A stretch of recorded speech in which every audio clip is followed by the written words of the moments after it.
Now, you'll see then that these uplifted mountains here in this little schematic diagram are basically represented here as the Central Appalachians. Now what we want to do is step off of those mountains to the south and west onto a tableland or a plateau, which is what we call in Tennessee, we refer to it as the Cumberland Plateau, like all these things Cumberland. And according to your ecoregion name or terminology, we refer to it as the Appalachian Plateaus. And unfortunately, folks, you're going to find that there's always three names for everything. Another common term is the Southwestern Appalachians, and that's the actual name for this Level III ecoregion. So in Tennessee, you will often hear me refer to this interchangeably as Southwestern Appalachians, probably the least frequently Appalachian Plateaus. Sometimes, most of the time, I say Cumberland Plateau because that's what we call it primarily. Okay, within this area then, there's lots of small ecoregions. The ones I'm going to hold you responsible for, though, and I'm sorry I didn't really designate this very nicely, is the surface of the Cumberland Plateau, which is the top of the tableland. That's 68A, right? Goes all the way down. The Sequatchie Valley, which is this long, deep valley here. The plateau escarpment, that's the edges of it that breaks away down off the mountain. That's all this stuff down here on the edges. And some people down in Alabama and Georgia recognize the southern portion down here, kind of light colored, as the Southern Tableland Plateau. We're not going to get too deep into all that. Generally speaking, I want you to know the plateau escarpment, and the Sequatchie Valley. I think those are the most important ones that you need to know. Okay, any questions so far before we proceed? Okay. Southwestern Appalachians, say it with me. Southwestern Appalachians. Appalachian Plateau. Cumberland Plateau. Those are the three names, all right. What do you think this is? A high school football locker room, Dr. Estes? We might go play football in a minute. You never can tell. All right. So the Cumberland Plateau, we're going to refer to it as by its sort of common name here, is a vast upland region, roughly 10 million acres in size, that is a tableland, right? It's a plateau. That's what that is. In many places, it's relatively undissected or poorly dissected. And that's exemplified by this sort of flat or slightly rolling, undulating landscape here. But notice that in places, it drops off very sharply and steeply into these deep canyons. And in Tennessee, these typically go by the name of Gulf, G-U-L-F, like Savage Gulf. Or sometimes they're called gorges, G-O-R-G-E. Gulfs and gorges are both basically synonymous here. They basically mean a canyon for what we call here in this region. They are lined with sandstone cliffs. Part of the reason why the Cumberland Plateau is an elevated tableland, it is capped by a very erosion-resistant layer of sandstone bedrock. That's what sort of protects the plateau as a flat surface. Generally speaking, if a surface is fairly flat and uplifted, you know that flat top is very erosion resistant. If you've seen, what's that movie? Is it the kids movie Up? Is that right, Jared? I mean, for years ago, where the tepuis of the Guyana Shield, right? And so again, very erosion resistant, very hard rock layers that protects that cap, right? If you ever erode that cap away, then everything else under it, the limestone and the coal in some cases, and the shale is extremely easy to erode. And that's what's happened here with these canyons, is that we've had a notch in the sandstone bedrock that gave way and allowed this canyon to form in relatively rapid time. Some of these canyons, like the scene I just showed you, for example, this is called Savage Gulf State Park, and it has some of the best old growth virgin forest left in eastern North America. This is former Governor Winfield Dunn here on the far left.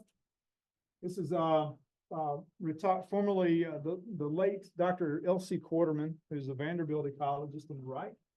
And she was an advocate for protecting these forests before it became a state park and so that these wouldn't be logged. I had the good fortune of being able to name a new species for her I discovered when I was a sophomore in college. So I named it Radiola quartermani. I was talking to Jared about it a little bit earlier. Some great public natural areas in this area. Fall Creek Falls State Park, Fiery Gizzard Gorge, Pickett State Park, Toad Creek Canyon, Big South Fork National River and Recreation Area, Obed Wild and Scenic River, Red River Gorge, Little River Canyon National Preserve, Cloudland Canyon State Park, Georgia. It is gifted with many, many hundreds of thousands of acres of public lands. Most of them, though, are protecting the canyon lands and the waterfalls. So we've done a great job of protecting these amazing places. Sadly, the plateau surface, however, as we'll come to find out in class later, has not been so zealously protected and conserved. Some amazing features like these sandstone arches at Pickett State Park, some of the best whitewater in eastern North America, Big South Fork National River and Recreation Area, the Obed Wild and Scenic River. I cried one night, grown-ass man crying in this canyon at about 11 o'clock at night, crying like a little 3-year-old. I just want to go home. Oh, I can't go no more. I just want to go. I just want to go home. Chris, I just want to go home. Man, you can't go. You cannot.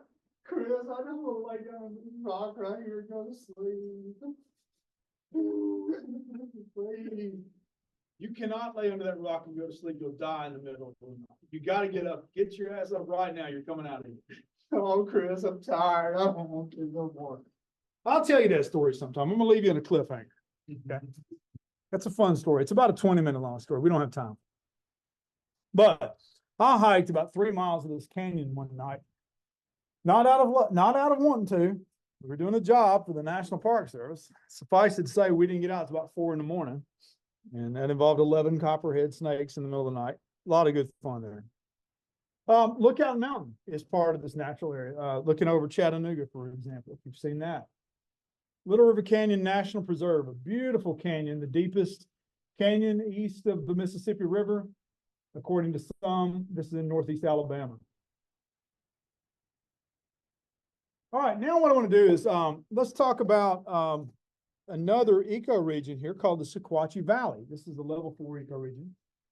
This is a very deep, long, rugged valley that starts right here, and it goes for, I don't know, probably 100 miles or so, maybe more, deep into Alabama, and it's only about 5 or 7 miles wide at its widest point, yet in many places it's about 1,000 feet deep. This valley is associated with an anticline. Remember, that's where there's an uplift, right? And now what was a mountain range has become an anticlinal valley. And so you can see that valley very perfectly. By the way, if you're in Alabama and you talk to somebody about the Sequatchie Valley, say, hey, I live over here in the Sequatchie Valley, they won't know what you're talking about. Because very frequently different states have different names for features.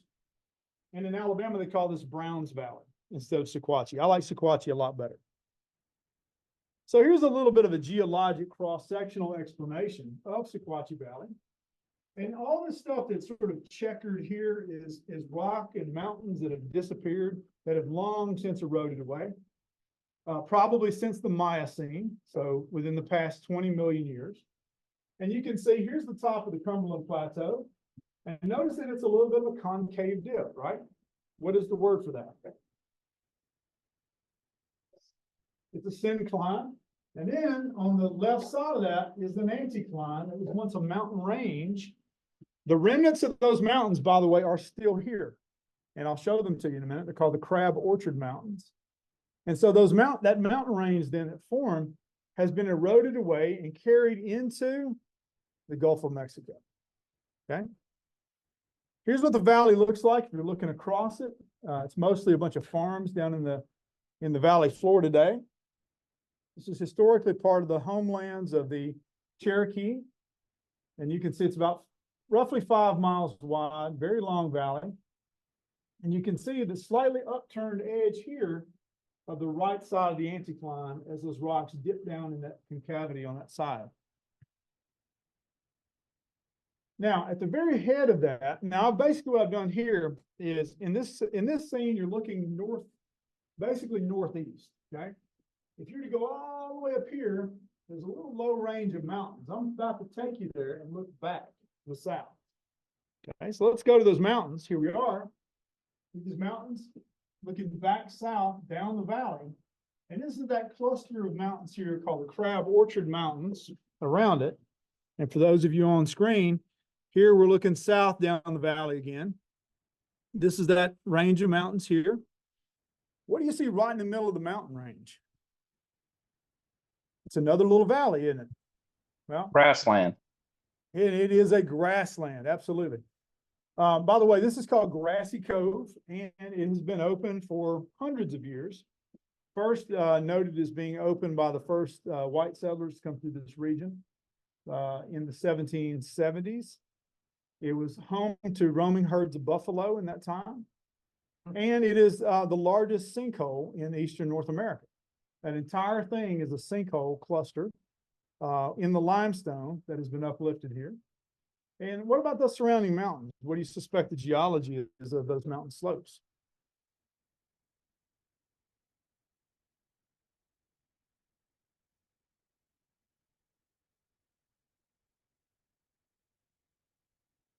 Yeah, especially the lower slopes near the valley floor definitely have some limestone, right? And there are some cedar, red cedar, which is indicative of limestone, particularly like these lower benches down here. That right there is mostly cedar right there. But then as you get up higher from here up, what about the geology there? The fact that it's a mountain, what's that tell you? I'm not thinking about pH at this point. Erosion resistant rock, it's the Crab Orchard sandstone, or in this case, there's actually some conglomerate that caps the tops of these hills or these mountains. And here's what Grassy Cove looks like. By the way, the Cumberland Trail goes along the top of one of these mountains. You can look off into it. One of our big projects for SGI is a 5,000 acre farm that actually flanks the side of this mountain. And here's a picture of what those Crab Orchard Mountains look like here. They're not that high. They're a little over 3,000 feet, so they're kind of substantial. And then that's the Crab Orchards at the very head of the valley looking north again. And you can go up to the top of those. Hinch Mountain and Brady Mountain, for example. You can stand up there and then look south. It's quite a beautiful landscape. But just over the top of that mountain on the side, remember, is Grassy Cove. And what happens there is all the waters sink into that sinkhole, go under the mountain, and emerge as a giant cave spring called the Sequatchie River. And the Sequatchie River flows and sinews its way down through this valley before meeting the Tennessee. And there's some really endangered snails and fish and other species that are connected only to this river system and cave system, nowhere else in the world. On the sinkhole, because that water river is eroding out whatever rock under it. When I think of sinkholes here, I think it's because we have so much clay in this. Right. What's going on? Yeah, so here you've got a limestone geology. And so remember we talked about the Crider soils the other day. We looked at block diagram, water sinking down. So this is underlain by extensive caverns. And so also notice how the landscape looks to be rolling. And that's because you've got these collapsed caverns everywhere. That's creating this up and down effect in the valley floor. And then all these streams basically are what are called sinking streams. They begin and they just go underground. And then the one that's on this end goes underground under that mountain and reemerges. It's called the head of Sequatchie. That's the top of the Sequatchie River on the other side. Jared, can you look up real quick and see what is the rare animal that's in the spring that forms the head of Sequatchie? Yeah, you're already doing it. All right, you know what?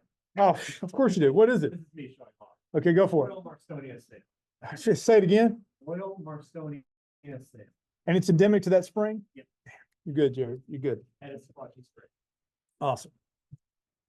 Now, in this area, some of that rock is mined. The limestone is mined. By the way, if you're driving on Interstate 40 through what's called the Crab Orchard exit, then you can see these big sort of box mines here, and that's where they're mining the limestone for this region. A lot of the sandstone is also mined in this area, and that's used to make the buildings like the University of the South. I was there yesterday at Sewanee. The entire building is made out of crab orchard sandstone. All the campus buildings are made of the sandstone there. One of the beautiful mountains that's on the top of the very summit of the highest mountain in the crab orchards is called Black Mountain. And this is a conglomeratic sandstone. So it's got pieces of pea gravel and sand grains all kind of combined into one. Cumberland Trail goes up here. It's a beautiful place to look off and see some great sights. Beautiful fall hikes here. Nice, easy place. Again, I'm showing you these places because I want you to get out. I want you to take your families out. I want you to get out and explore these areas so that you can become familiar with these landscapes yourself. Just tremendous hiking opportunities. Okay, the last ecoregion for the Southwestern Appalachians, or we can call it the Appalachian Plateau, or we can call it the Cumberland Plateau. Gosh, Jesus, Dr. Esler, we should just call it one thing. Well, I can't. Okay, what do you expect me to do? Okay, all these people put these three names out there. I got to teach you this stuff. Come on, man. Come on, man. All right. Plateau escarpment. Plateau escarpment. This is an escarpment is basically a sort of where a plateau drops off, right? And you have sort of this steeply sloping margin of a plateau.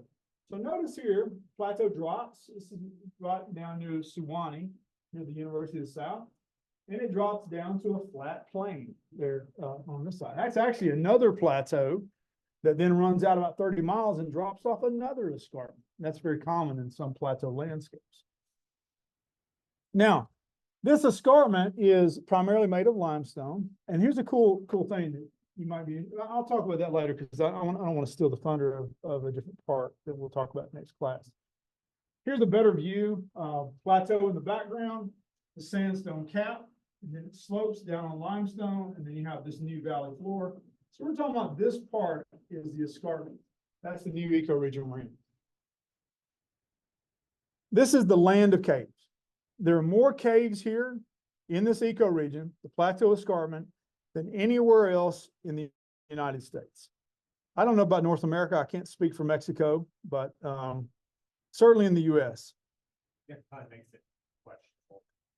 Right, exactly. So much in the Yucatan as far as, but just, I mean, I don't know, thousands, maybe over 10,000. Do you know the number? It's definitely like one of the top 5 cave regions in the entire world. In the entire world, right. So huge numbers of cave endemic biodiversity. Rattle off just some common groups of cave organisms for us, Jared. Spiders, crayfish, there's a salamander, 2 actually, they split that one. Cave fish. Cave fish, Yep. bats, of course. Right. Allegheny wood rats. Yep. Yeah, cool. Isopods. Isopods. Yes. Good job, Theo. And what else? Amphipods? Amphipod and snail. Good. Millipede. Millipede, Millipedes. All right. You get the picture, right? Some really cool biodiversity. all the little birds. Yeah. Now I'm going to show you something that you're gonna freak out over, right? Number one, this cave on the left is well, I don't know what that cave's name is. I think it's a place called Big Bone Cave, which is a place where they have found fossils of Megatherium jeffersonii, which is the giant ground sloth from the Ice Age. And they've also found sandals of Native American sandals that date to about 4,000 or 5,000 years old that are woven from native rattlesnake master plants, which is a prairie obligate species. Here's in this land of caves, one of the very cool things, if you go into this cave entrance, you know, a lot of people like to explore caves, right? I tend not to be very brave. So if I see a cave, I'm like, nah, man, nah. Dude, I ain't got no reason in that cave. Okay, I don't want to die today falling off in some hole. It's a damn good thing I just made that decision. No plants in there. Well, it's true. There are no plants. Here's why it's a good decision not to go in that cave willy-nilly, thinking you're going to just walk in with your buddies and come out with a flashlight and all kind of stuff. You're silly if you think that. What do you think, Jared? 3 minutes. 3 minutes to what? Class time's in? Jesus Christ, I don't want to end now. I want to keep going. Dang. All right. I'm just letting you know. So Well, I'm gonna let you know why you don't want to go in this cave, Jared. I know why I don't want to go. Here's why you don't want to go in this cave, because you're gonna die. That's why. There's no plants in there. You're gonna die in this cave. Look at this guy right here. He's just hanging out, just suspended on a rope. Yeah, you need 10 ropes to get to the bottom of that thing. That's Rumbling Falls Cave. Look at that gigantic cavern. This was found only about 15 years ago. About 15 years ago. It's got almost all the species that are in here are endemic to this cave, nowhere else on Earth. So the town of Spencer, Tennessee in Van Buren County, I guess cavers knew about this cave. They have a way of knowing about stuff, and they keep it super, super quiet because they don't want people like messing them up, right? Or restricting access. The city of Spencer was going to adopt a new stormwater management plan, which including releasing treated wastewater from the town's sewage system into a nearby creek. However, that wastewater, which, you know, was going to be treated, right, through a wastewater treatment station, still has some contaminants in it. It's not perfect. It was going to be released into this cave system. And so the cavers who were aware of this raised attention. It became a major issue because there's a huge area adjacent to this called Fall Creek Falls State Park. And they're like, guys, you can't be emptying all this treated wastewater in here because almost every species in this thing is endemic to this cave. Like we will literally like possibly threaten the entire biological integrity of it. Fortunately, that wastewater treatment center went elsewhere, or they did something different. The site is protected now. It's part of Fall Creek Falls State Park, but it's a giant, giant cavern. And with that, I'm out of time, but I'm going to show you two last images, guys, two last images. If you want to see this kind of ecosystem where lots of cool caves and woodlands, visit Monte Sano Mountain State Park in Huntsville, Alabama. Very cool place. You can visit the Walls of Jericho, about a 15,000 acre preserve that spans the Alabama-Tennessee state line. Gorgeous amphitheaters of limestone, but do not go to Never Sink Pit Cave in Jackson County because it's highly vulnerable to trampling. And there's only just a couple people in the world that really even need to know where this place is, because one of the rarest ferns in all of Eastern North America hangs out right here on the faces of these cliffs. It's extremely fragile, and to a couple of careless visitors, it would be easy to wipe out the entire population. We had this beautiful scene here, Never Sink Pit Cave. Theo was just asking a question to get us kicked off here, which was, what is that fern on the ledge of the cave? And I said, which one? Because there's really two ferns in here that are kind of visible if you know what you're looking for. The one that you can see kind of over on the upper left, you can note my cursor there hanging off the upper left and sort of probably also the lower left, is a pretty common fern that's found around cave entrances. We'll talk more about some of these later on I think it's our last class that's devoted to caves and sinkholes. And then there's an extremely rare fern though that grows over here on this ledge. And in many ways, it doesn't even look like a fern. It's got a totally non-ferny type of leaf. But this is one of the very few places in Eastern United States where it occurs. There's also populations in New York, up around the Niagara Falls area. There's some populations in central Mexico, New Mexico. So it's a very obscure species of fern that's highly isolated in different places. And then one other species of fern that is in this cave is found almost in nowhere else in continental United States, just a few places. But it's actually more common in like the Caribbean islands down around the Dominican Republic. And so it sort of begs the question of why do you have these ferns, particularly tropical species, that are isolated in these deep caves, very low level light conditions, constant humidity and moisture and wetness. You know, what is it about these areas that makes you have these long range isolated species that are not found anywhere else within, within several hundred miles.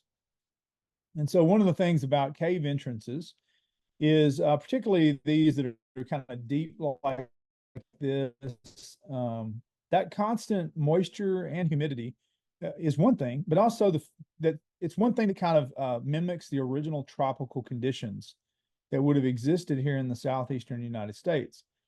We'll begin to learn a lot about that as we get into the next couple of weeks.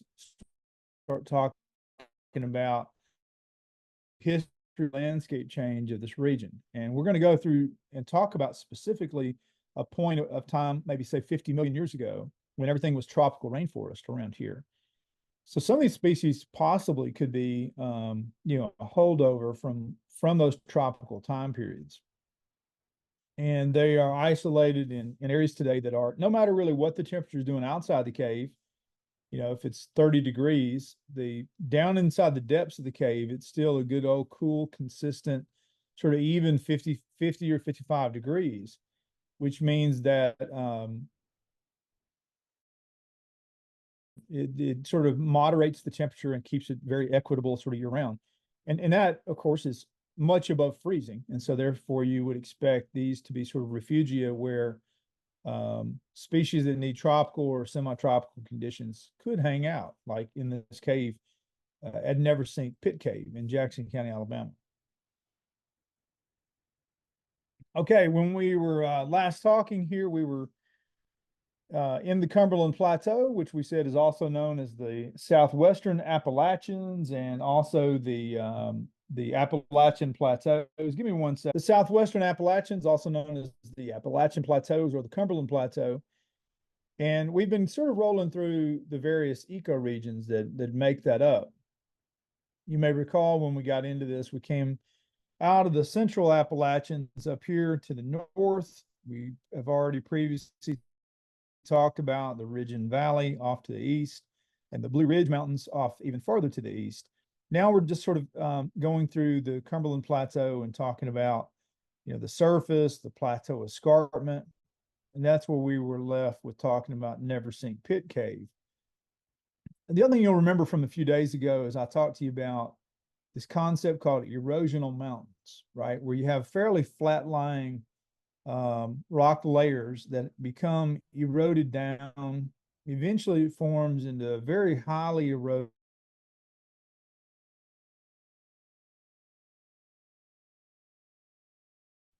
You dropped out, Dwayne.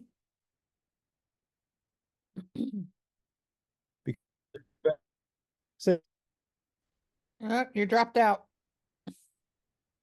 oh no, dropped out. Okay. How bad was it, Laura, that dropout? Complete and utter destruction. Oh God. Okay. Give me a second here. For how long, Laura? Maybe a minute. Silence. Oh, geez. Okay, that's long. Okay, give me 1 second here. I'm gonna just make sure that people in my house are not using the internet. Give me a second. There's about a minute, right, folks?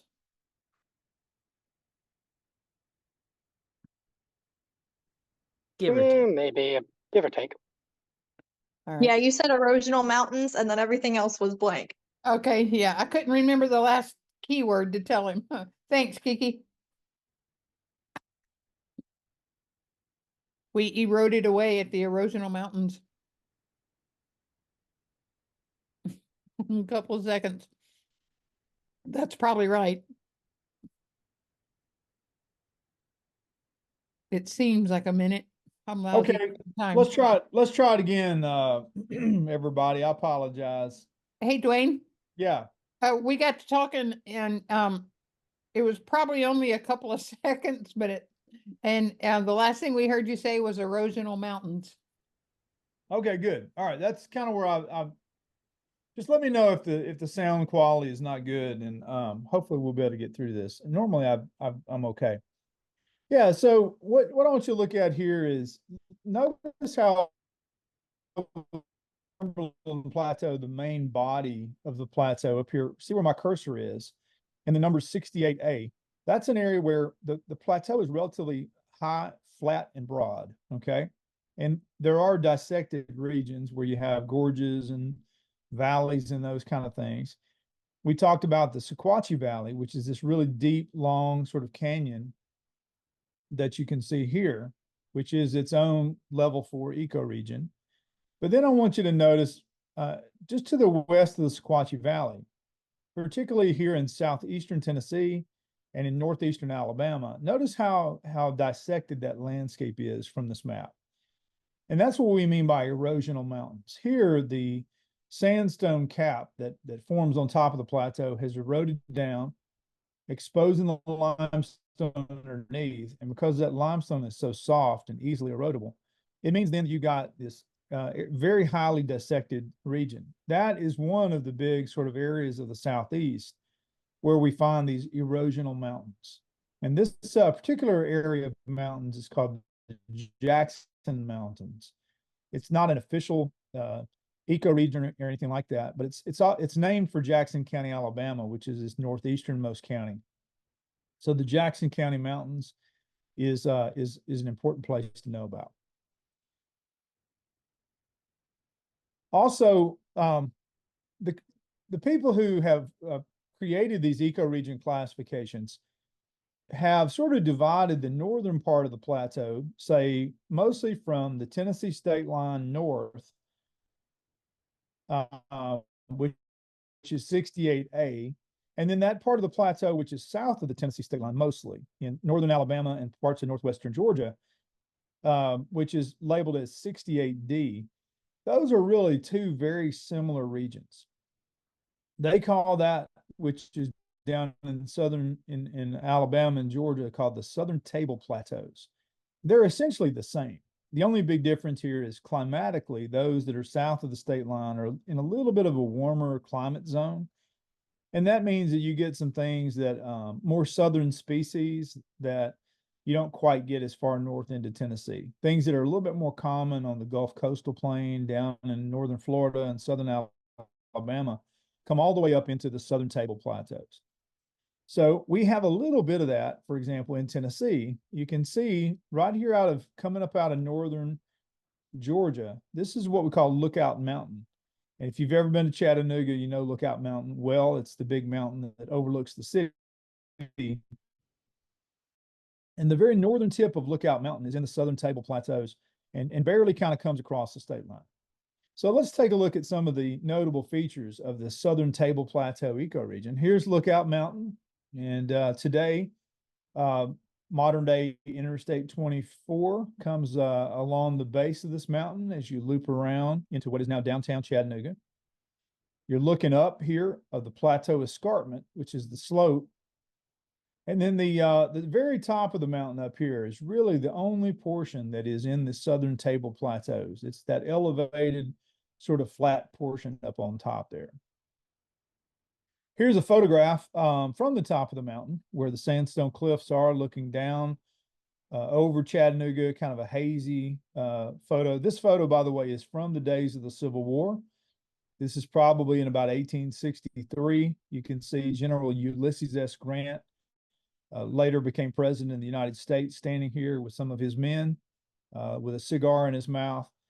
And this is after the Battle of Chickamauga and Lookout Mountain, which, you know, some of you may have had relatives in this battle. In fact, my third great-grandfather was wounded in the Battle of Chickamauga, which was just off of the base of this mountain, shot under the collarbone. He was a soldier for the Union Army. This is another really beautiful scene from the Southern Tablelands. This is Little River Canyon National Preserve, which is located just a little bit farther southeast or southwest down into northern Alabama. This is a large National Park Service type property that is sometimes regarded as being one of the deepest canyons in the eastern United States.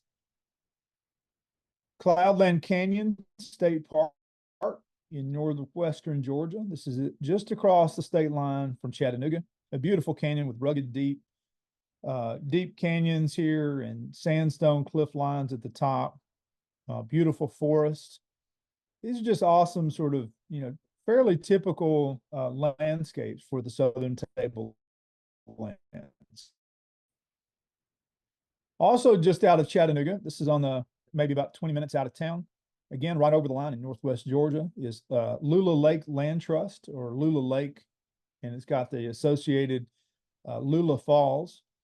Just big, beautiful waterfalls, big forested landscapes, canyons and gorges and rocky rivers. Again, all very typical scenes for the southern tablelands and generally for the Cumberland Plateau in general. There's some really cool habitats in this region, like sandstone glades. These are very small scale communities. We call these small patch communities that typically are just a few acres in size or smaller. This is where the sandstone bedrock that forms the surface of the plateau sort of forms an outcrop that is visible at the surface. There's almost no soil except for these little soil islands. And you'll notice also that there's some pockets of water standing on these. And that's because obviously water cannot drain through pure sandstone bedrock. So there's a lot of little wetland plants and salamanders and a lot of cool species that are here. And these outcrops have been here for a very long period of time. And when you have ecosystems that have a very long period of stability, maybe they've been on the landscape for hundreds of thousands or millions of years, you also then often can expect, especially those that are very harsh conditions, like these rocky glades, you could have endemic species that occur nowhere else. And that's exactly what you find here. There's 4 or 5 different species of plants that are endemic to these rock outcrops over sandstone.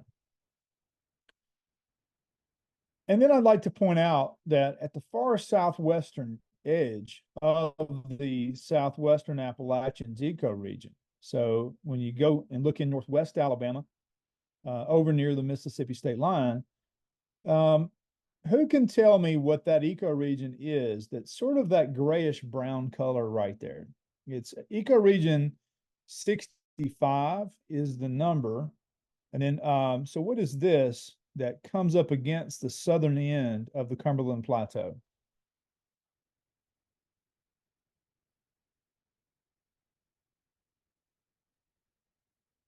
Anybody?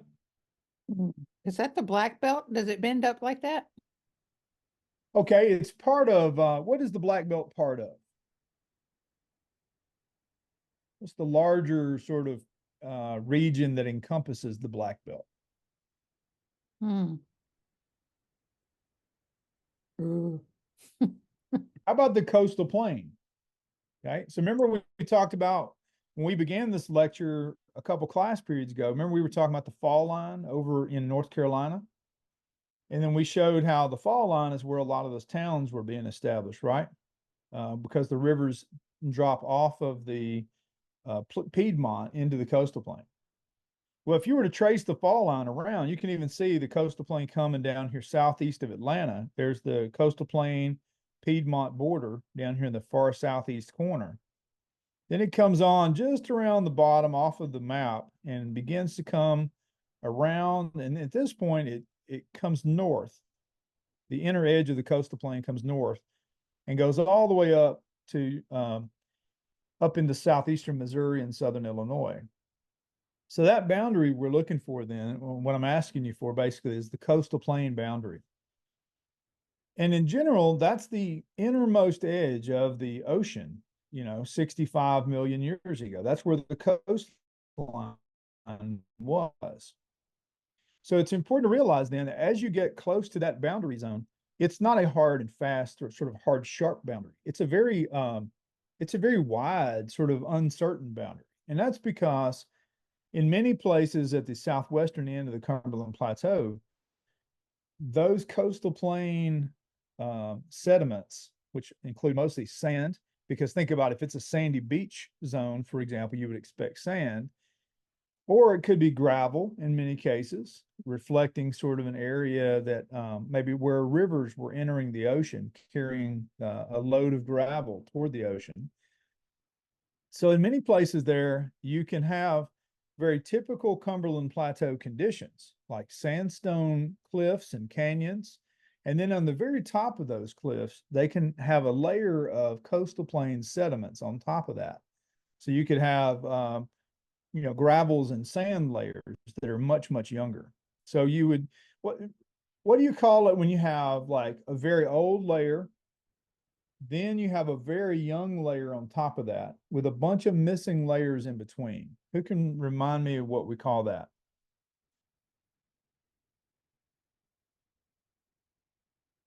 It's a geologic term we talked about in probably the first class or two. Yeah.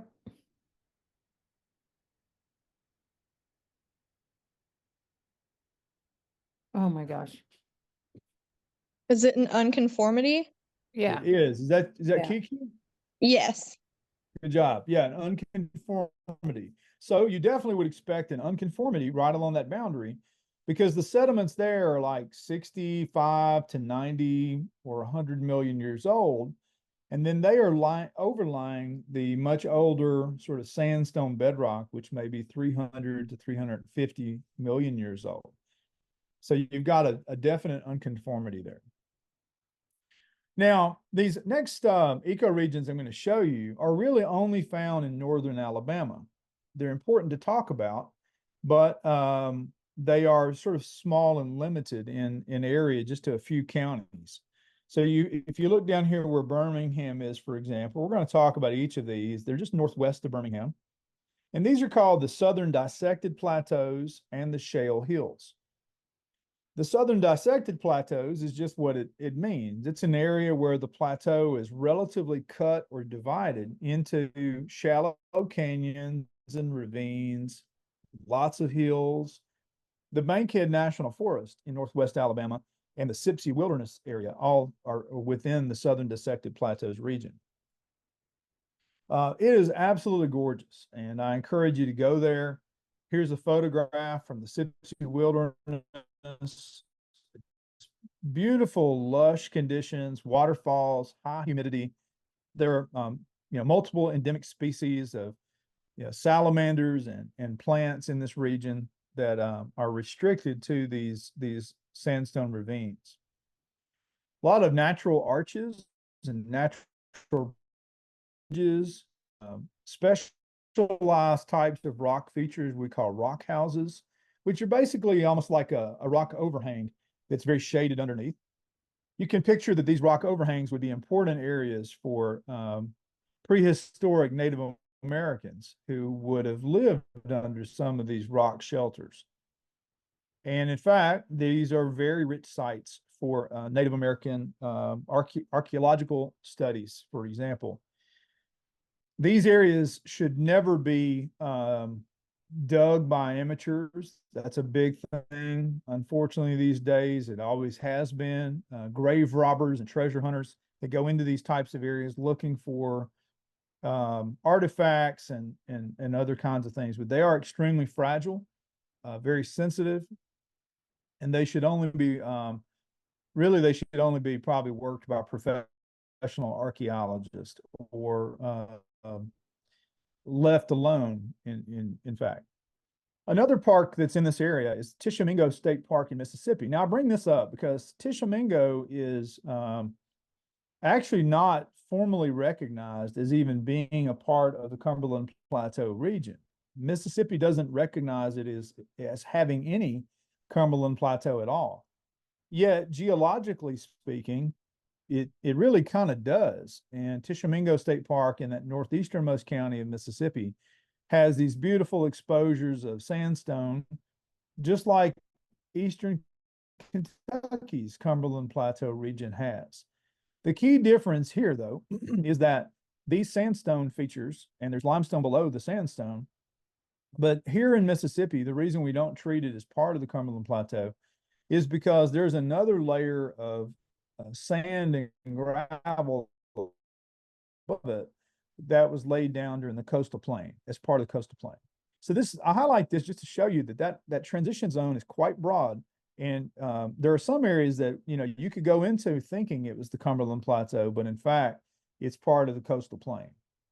Any questions about that? Might be a little confusing, but I've got other slides that'll kind of show you the same thing.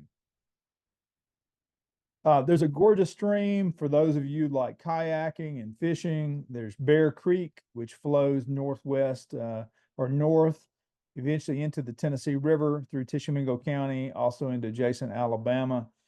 These were very important areas historically for the Chickasaw Nation, for example, the Chickasaw Native American tribe. And I want to show this map again because the areas that I was showing you, Tishomingo in Mississippi, is right up here in this very northeasternmost corner. You can see it's quite far removed from where the technical boundary of the plateau is. It's actually about another 20 to 30 miles to the west. But that just shows you that sandstone bedrock that typifies the plateau actually does carry farther on over, well into Mississippi, it's northeasternmost corner. It's just that it's covered up in many places by the coastal plain sands and gravels. That's why we technically classify it as part of the coastal plain. Okay, one more region to talk to you about here in North Alabama's plateau region is what's called the Shale Hills. This is the region that is very common immediately west and northwest of Birmingham, and also to the north of Tuscaloosa, Alabama. This is a big area for, it's quite rural, lots of rolling, gentle hills, several lakes in this region, impoundments. These are all unnatural, man-made lakes, I'm sure you know. The shale hills here have layers in them that are very rich in coal. So this is one of the big coal mining districts in the eastern United States. A lot of open surface mines like you see here in Walker County, Alabama. Your textbook actually has a bunch of images from this region and this county. In fact, these are some of the most highly studied shale and coal layers in eastern North America, particularly for fossils. There are things here like reptile trackways where, at some point 350 million years ago, reptiles were walking across the mud of a wet swampland and left their tracks, which then fossilized. We have just a rich array of fossils here. There are actually still even complete tree trunks that are fossilized in these rock layers. We'll talk more about that as we go through the next couple of weeks. And of course, these areas are economically a very important economic driver for this region. This is one of the reasons why, Birmingham became sort of one of the largest and most prosperous cities in the South, especially during the 19th and 20th centuries, because of all the coal and the natural gas and the steel industry as well, which is big in this region. And we can credit then this large coal field, as it's known, or coal basin. This is called the Warrior Coal Basin. And there's a lot of these various coal basins that are distributed around the eastern United States. There's a big one in Illinois. There's a big one in eastern Kentucky and West Virginia and Pennsylvania. These are areas that, as we're going to see later in the next couple of weeks, they have a lot of coal for a very important reason. And that story is really integral to how the Eastern American landscape began to form and develop. We'll talk a lot about that. All right, so with that, we have concluded the Appalachian Plateaus Level III Ecoregion, and we're now to move into what's called the Interior Low Plateaus Level III Ecoregion.